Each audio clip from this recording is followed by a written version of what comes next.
जैसे ही ये लोग उस पुलिस नाके से आगे निकले, भाई तेज बारिश शुरू हो जाती है। ठंड का मौसम भी था, तो रवि बाइक चला रहा था। उसे ठंड लग रही थी बहुत ज़्यादा।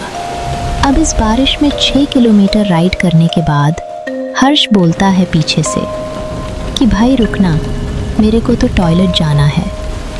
रवि बोलता है कि ठीक है, साइड करके अभी रोक रहा हूँ। हर्ष जाता है, थोड़ी देर टॉयलेट करता है और वापस आकर बाइक पर बैठ जाता है। रवि मोटरसाइकिल स्टार्ट करके धीरे धीरे आगे बढ़ने लगता है।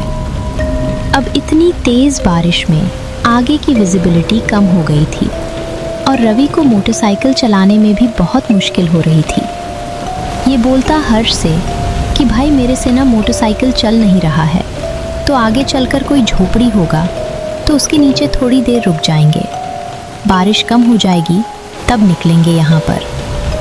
हर्ष ने सिर्फ हाँ बोला और इसने देखा कि भाई रोड पर कुछ आदमी खड़े हैं। उनमें से 2 आदमियों के हाथ में डंडे थे और ये वही गांव के लोग थे जिनके बारे में पुलिस वालों ने वार्न किया था। जब ये उनके करीब पहुंचे तब उन्होंने हाथ दिया रोकने के लिए। ये जाकर मोटरसाइकिल खड़ी करते हैं अपनी। तो उनमें से जो एक आदमी था, गांव वाला, वो आके बोलता है रवि से कि क्या हुआ, तुमको डर नहीं लगता क्या, कहाँ जा रहे हो? अब रवि बोलता है कि यही रायकेरा जा रहे हैं। तब फिर उस आदमी ने बोला कि अकेले ही जा रहे हो, मतलब गजब हिम्मत है तुम्हारे में। रवि बोला अकेले कहाँ, मेरा दोस्त बैठा है ना पीछे। तब वो आदमी बोलता है कि कहाँ कोई बैठा है भाई, तुम ही तो हो बस इस मोटरसाइकिल पर। अब ये बात सुनते ही रवि अपनी गर्दन पीछे घुमाता है और भाई पता है कि इसकी मोटरसाइकिल पर कोई है ही नहीं। हर्ष गायब था वहां से। भाई साहब इसके एकदम पसीने छूटने लगे। इसने ज्यादा कुछ रिएक्ट नहीं किया। वो आदमी पूछते रहे कि कहाँ है तुम्हारा दोस्त। तब रवि बोलता है कि पीछे ही तो था, उधर वो शेल्टर में हम लोग रुके हुए थे बारिश से बचने के लिए।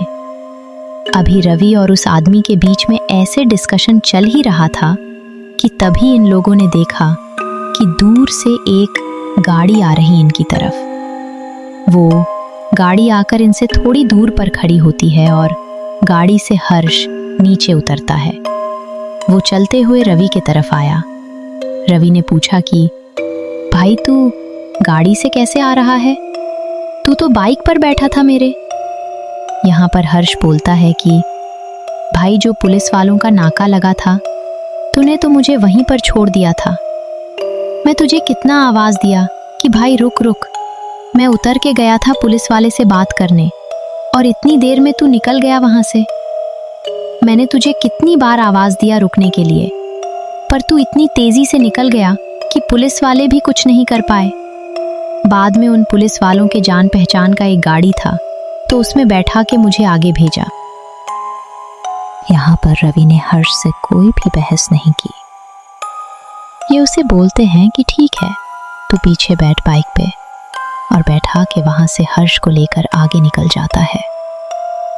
जब उन गांव वालों की भीड़ से ये लोग थोड़ा सा आगे निकले, तब रवि बोलते हैं कि अरे तू ही तो बोला था कि मेरे को टॉयलेट जाना है।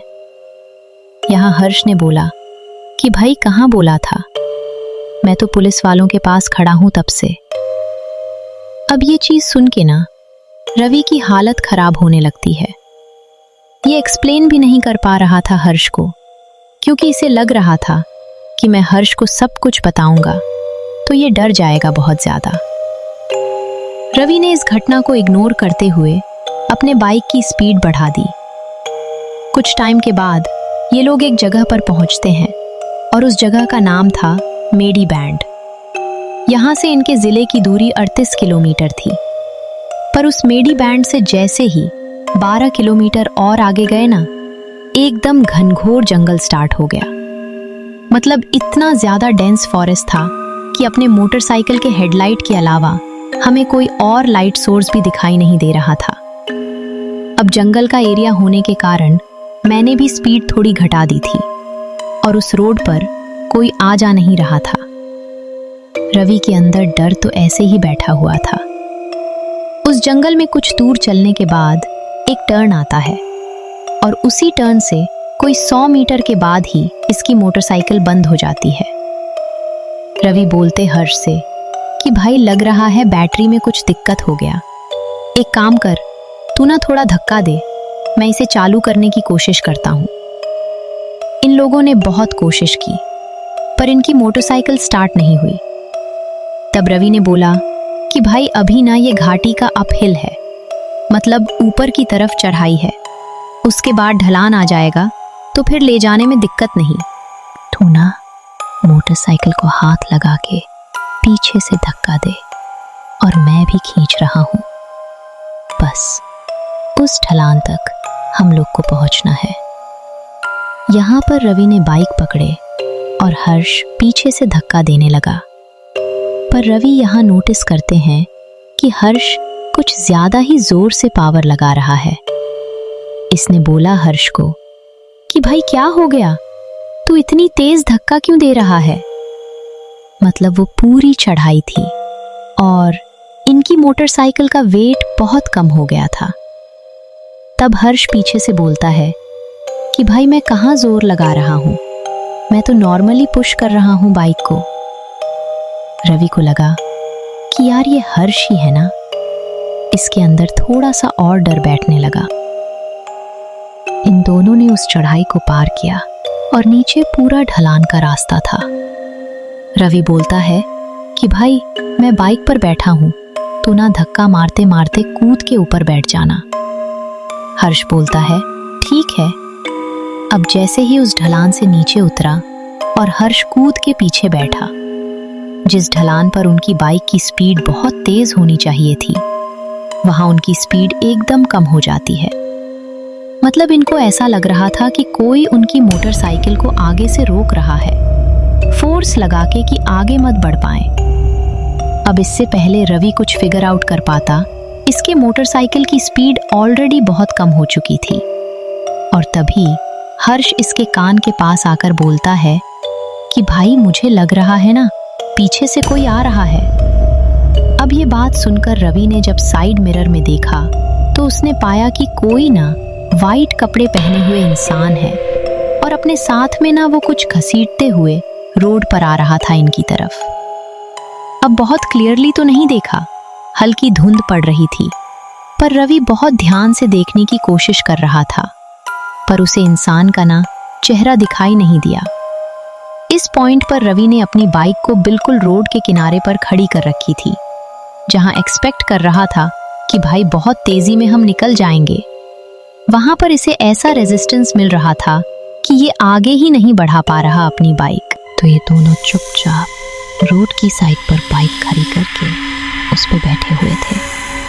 और भाई इन्होंने देखा कि वो जो वाइट कपड़ा पहने हुआ इंसान था वो रोड के बीच से होते हुए जंगल की ओर जा रहा है। घूम के उसने इनकी ओर देखा एक बार, पर इन लोगों ने कुछ भी रिएक्ट नहीं किया। ये सीधे देख रहे थे। रवि देख पा रहा था कि वो इंसान रोड के बीच में खड़े होकर इनकी ओर देख रहा है, पर इनकी हिम्मत कहाँ हो रही थी कि उससे आई कांटेक्ट करें या फिर देखने की कोशिश करें कि कौन है। अब इनकी ओर कुछ सेकंड देखने के बाद वो इंसान धीरे धीरे जंगल की ओर मुड़ने लगा। इस पॉइंट पर हर्ष पीछे से बोलता है कि भाई मुझे बहुत ज़्यादा डर लग रहा है, ये कौन है भाई? इधर आसपास तो घर भी नहीं है, ये कौन है भाई इतना अजीब सा? और ऐसा बोलते हुए हर्ष ने रवि को पीछे से और ज़ोर से पकड़ लिया। तब रवि बोलता है कि भाई कुछ भी हो जाए मोटरसाइकिल से नीचे मत उतरना। ये दोनों अपनी मोटरसाइकिल को रोड के साइड पर खड़े करके चुपचाप उस इंसान की तरफ देख रहे हैं। रवि बताते हैं कि मैंने अपनी मोटरसाइकिल का फॉग लाइट ऑन कर रखा था। अभी तक तो वो इंसान हमारे पीछे से होते हुए साइड से क्रॉस किया, पर जैसे ही हमारे फॉग लाइट की रोशनी उस पे पड़ी ना, हमने पाया कि वो एक औरत है। बाल पूरे सफ़ेद उसके, और वो सफ़ेद बाल उसके मुंह पर आ रहे थे। फिर ये दोनों देखते हैं कि वो औरत इनकी मोटरसाइकिल से 30 मीटर आगे जाकर रोड की दूसरी साइड पर बैठ जाती है और जो ये साथ में बोरी घसीट के ला रही थी, उस बोरी को खोल के उसके अंदर से कुछ निकाला। इन्होंने देखा कि भाई वो एक छोटे बच्चे का कंकाल था। इन दोनों का यहाँ पर एकदम खून सूख चुका था। ये देखकर समझ ही नहीं आ रहा था कि कैसे रिएक्ट करें। वो औरत एकदम जोर जोर से चिल्ला चिल्ला के रोने लगी। करीब 20 मिनट तक वो औरत ऐसे ही चिल्ला के रो रही थी और इन दोनों की हिम्मत नहीं हो रही थी कि उस औरत को क्रॉस करके वहाँ से आगे जाए।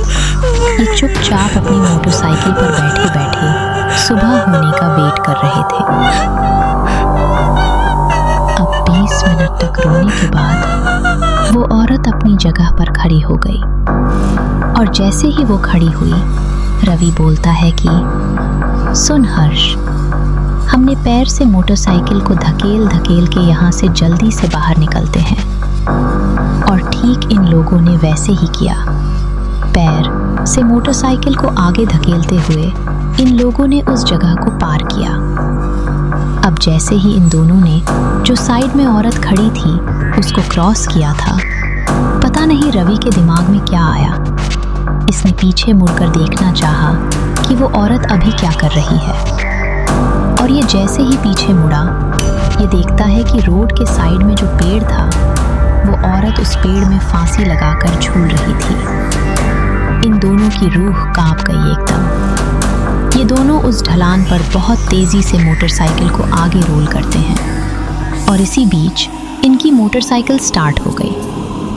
उस जगह से ये लोग 3 किलोमीटर आगे गए तो देखा कि एक अंकल थे गांव के, बाहर निकले थे। ये लोग जाके मोटरसाइकिल उस अंकल के पास रोक देते हैं। तब अंकल ने पूछा, ये क्या हो गया इस समय? तुम लोग कहाँ से आ रहे हो? तब रवि ने सारी बात अंकल को बताई।